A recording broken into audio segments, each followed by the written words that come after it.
মুর্শিদাবাদের রাজনীতিতে দেখি এবার বাজবে পরিবর্তনের হুইসেল।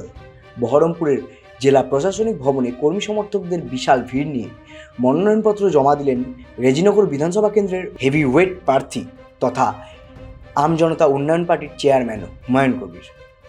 বৃহস্পতিবার দুপুরে বহরমপুর জেলাশাসক দপ্তরে মনোনয়নপত্র পেশ করেন তিনি।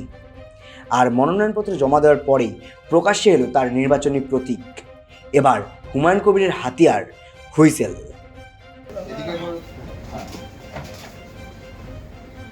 ঠিক আছে।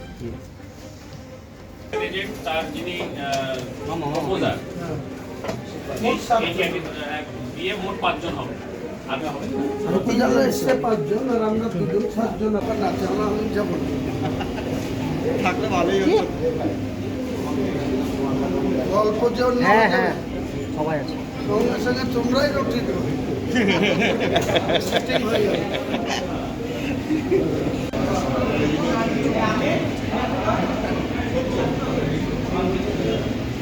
কাকা দিদি কাকা